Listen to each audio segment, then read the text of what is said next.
Shalom saudara-saudara yang dikasihi oleh Tuhan.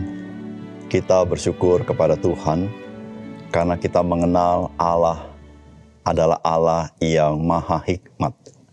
Sehingga di dalam setiap tindakannya, seluruh tindakannya terukur.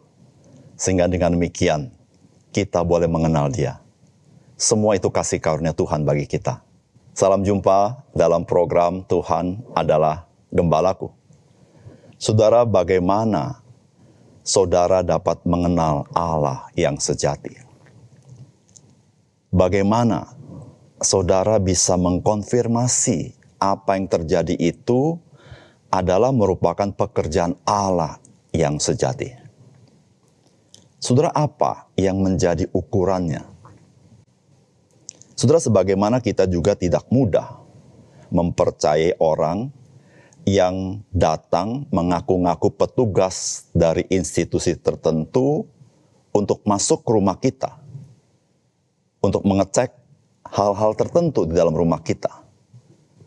Tentu kita tidak mudah mempercayainya, bukan? Dan kita perlu minta bukti-buktinya. Karena jikalau kita tidak memiliki bukti yang otentik, bukankah hal ini sangat berbahaya bagi kita sendiri? Saudara, demikian juga dengan segala sesuatu yang saya harus percayai dalam dunia ini. Dan mempercayai Allah bukanlah sesuatu yang mudah, bukan? Karena Allah kita tidak bisa lihat dengan kasat mata kita. Saudara, puji Tuhan, Allah tidak akan melakukan hal-hal yang mana manusia bisa salah mengerti. Alkitab menyatakan bahwa apa yang tertulis sekian ribu tahun yang lalu, sekian ratus tahun yang lalu, yaitu perjanjian lama, itu adalah firman Allah. Hal ini teruji bagaimana satu demi satu nubuatan di dalamnya digenapi terkait dengan rencana keselamatan Allah di dalam Mesias, yaitu Yesus Kristus. Saudara, hal itu hanya bisa dilakukan oleh Allah yang sejati, yaitu Allah yang menciptakan alam semesta, Allah yang kekal itu. Dan tidak ada siapapun yang dapat melakukannya. Saudara, mari kita membaca Kisah Rasul pasal 2, ayat 14 sampai 41. Maka bangkitlah Petrus berdiri dengan ke-11 rasul itu. Dan dengan suara nyaring ia berkata kepada mereka, "Hai kamu orang Yahudi, dan kamu semua yang tinggal di Yerusalem, ketahuilah dan camkanlah perkataanku ini.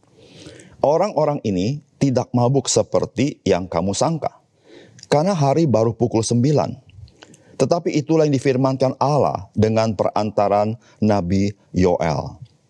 Akan terjadi pada hari-hari terakhir, demikianlah firman Allah, bahwa aku akan mencurahkan rohku ke atas semua manusia, maka anak-anakmu laki-laki dan perempuan akan bernubuat, dan teruna-terunamu akan mendapat penglihatan-penglihatan, dan orang-orangmu yang tua akan mendapat mimpi.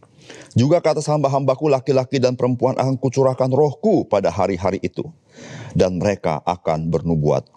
Dan aku akan mengadakan mujizat-mujizat di atas, di langit, dan tanda-tanda di bawah, di bumi. Darah dan api dan gumpalan-gumpalan asap. Matahari akan berubah menjadi gelap gulita, dan bulan menjadi darah sebelum datangnya hari Tuhan, hari yang besar dan mulia itu. Dan barang siapa yang berseru kepada nama Tuhan akan diselamatkan. Hai orang-orang Israel, dengarlah perkataan ini. Yang aku maksudkan ialah Yesus dari Nazaret, seorang yang telah ditentukan Allah dan yang dinyatakan kepadamu dengan kekuatan-kekuatan dan mujizat-mujizat dan tanda-tanda yang dilakukan oleh Allah dengan perantaran Dia di tengah-tengah kamu, seperti yang kamu tahu. Dia yang diserahkan Allah menurut maksud dan rencananya telah kamu salibkan dan kamu bunuh oleh tangan bangsa-bangsa durhaka. Tetapi Allah membangkitkan Dia dengan melepaskan Dia dari sengsara maut.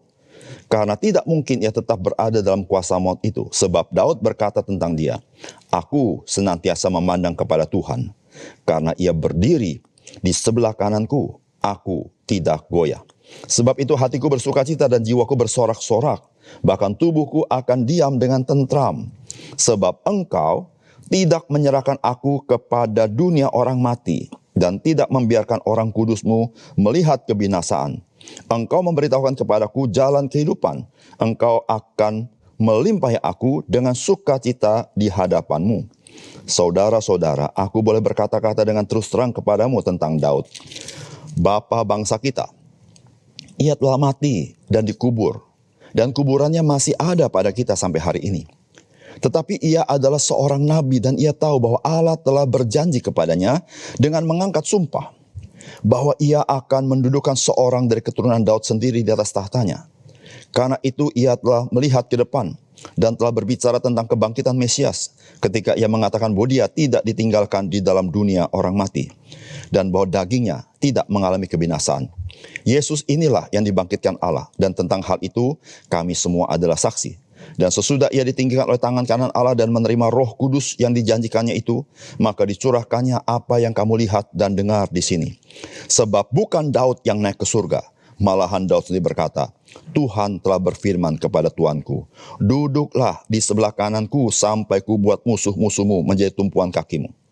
Jadi seluruh kaum Israel harus tahu dengan pasti bahwa Allah telah membuat Yesus yang kamu salibkan itu menjadi Tuhan dan Kristus. Ketika mereka mendengar hal itu, hati mereka sangat terharu. Lalu mereka bertanya kepada Petrus dan rasul-rasul yang lain, apakah yang harus kami perbuat saudara-saudara? Jawab Petrus kepada mereka, bertobatlah dan hendaklah kamu masing-masing memberi dirimu dibaptis dalam nama Yesus Kristus untuk pengampunan dosamu. Maka kamu akan menerima karunia Roh Kudus. Sebab bagi kamulah janji itu, dan bagi anak-anakmu, dan bagi orang yang masih jauh, yaitu sebanyak yang akan dipanggil oleh Tuhan Allah kita. Dan dengan banyak perkataan lagi, ia memberi suatu kesaksian yang sungguh-sungguh, dan ia mengecam dan menasihati mereka, katanya, berilah dirimu diselamatkan dari angkatan yang jahat ini. Orang-orang yang menerima perkataan itu memberi diri dibaptis, dan pada hari itu jumlah mereka bertambah kira-kira 3.000 jiwa.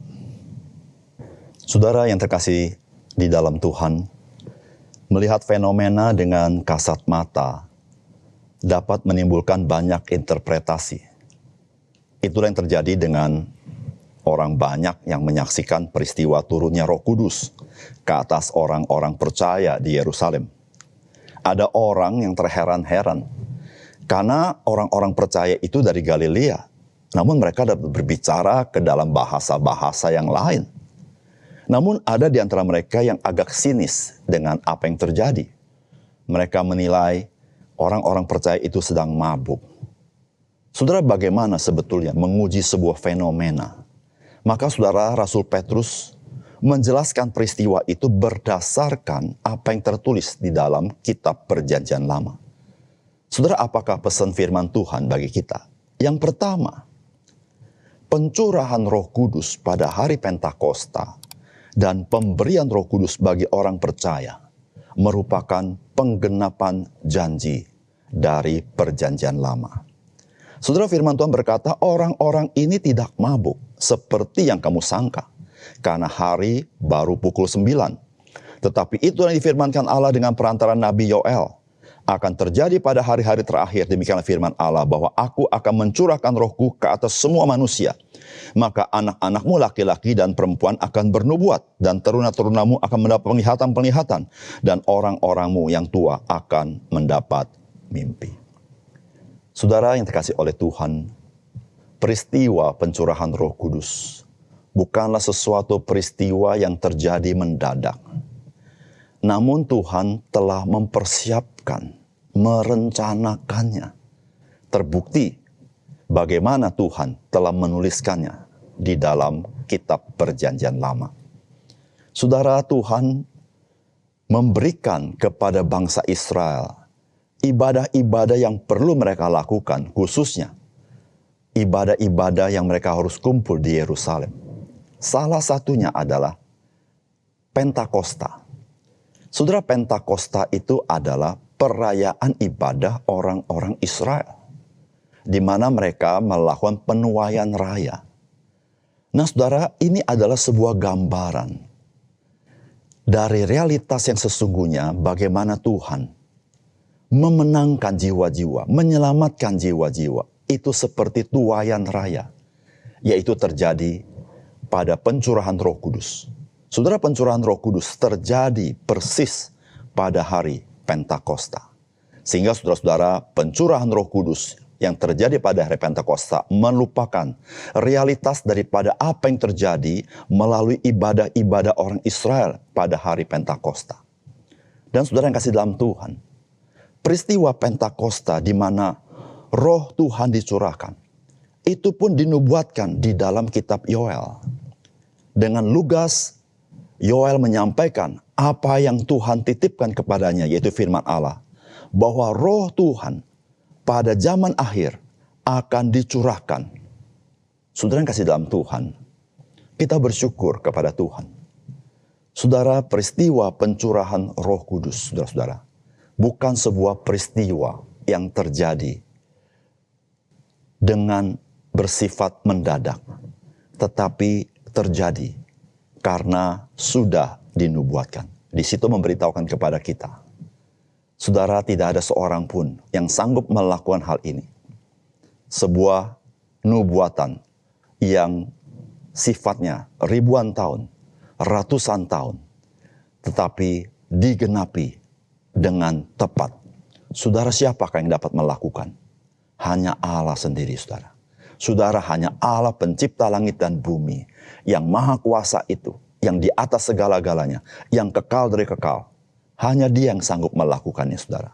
Oleh karena itu, saudara yang kasih dalam Tuhan, ketika kita berkata, saya percaya kepada Tuhan yang dinyatakan dalam Alkitab, maka saya punya fondasi yang sangat kuat.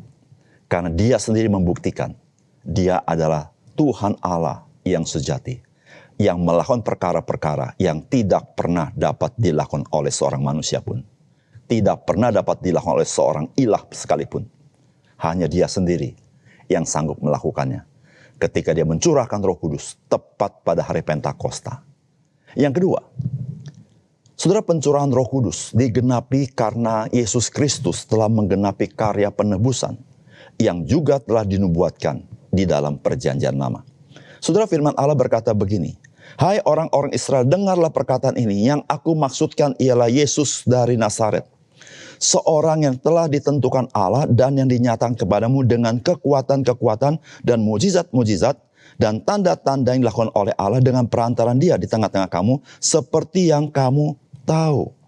Dia yang diserahkan Allah menurut maksud dan rencananya telah disalibkan dan kamu bunuh oleh tangan bangsa-bangsa durhaka.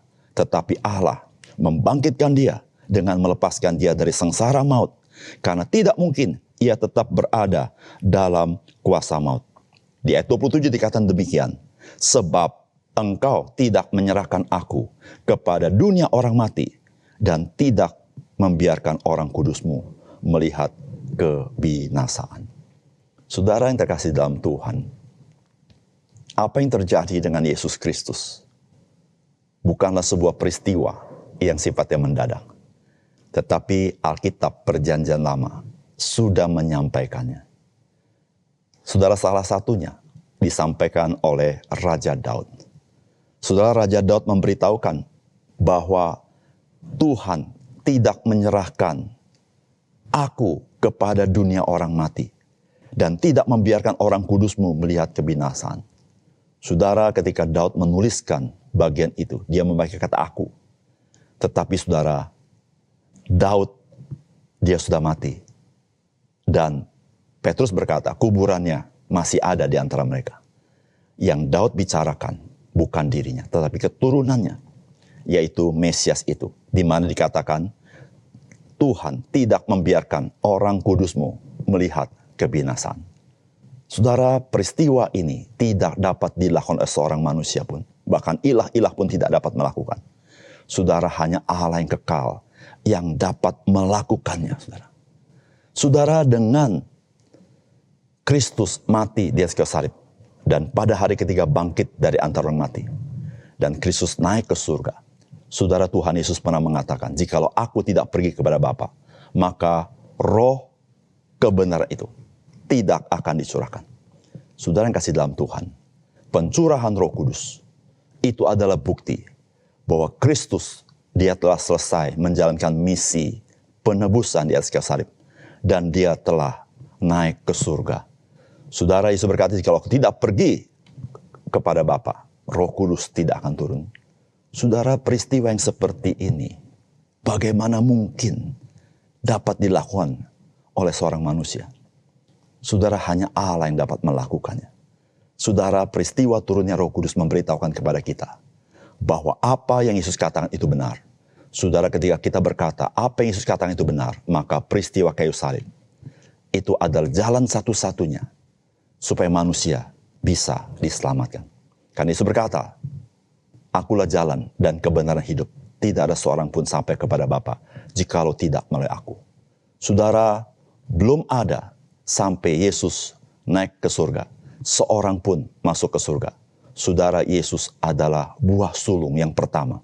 Dia yang dari surga dan dia pun masuk ke surga. Saudara, dengan buah sulung, maka ada buah susulan. Melalui karya buah sulung, maka orang-orang yang percaya menjadi orang-orang yang memiliki hidup yang kekal. Dan satu kali akan masuk ke surga. Saudara yang kasih oleh Tuhan, bagaimana kita dapat mengenal Allah yang sejati? Saudara, ketika kita menyaksikan apa yang disaksikan Alkitab, saudara, kita tahu kita sedang percaya kepada Allah yang sejati. Ketika kita percaya Yesus Kristus, saudara, kita sedang percaya kepada Allah yang menciptakan langit dan bumi. Tetapi dia juga adalah Allah yang menjadi penebus kita, yaitu Yesus Kristus. Saudara, mari kita selalu bersyukur atas keselamatan yang Tuhan berikan kepada kita. Dan juga kita membuka hati kepada dia, Juru Selamat kita, Yesus Kristus. Mari kita berdoa. Bapa surga, terima kasih untuk firman Tuhan. Melalui firman-Mu, mata rohani kami dicelikkan. Kami boleh mengenal Tuhan yang sejati. Kami bersyukur kepadamu Tuhan. Semua itu karena kasih karunia semata-mata. Karena Engkau mengasihi kami. Tuhan berkati firman-Mu meteraikan dalam hati kami. Supaya iman kami teguh. Dan kami membuka hati kepada Tuhan Yesus. Supaya kami pun menerima hidup yang kekal daripada-Mu ya Tuhan. Ketika kami boleh percaya kepadamu. Terima kasih Tuhan. Dalam nama Tuhan Yesus kami berdoa. Amin.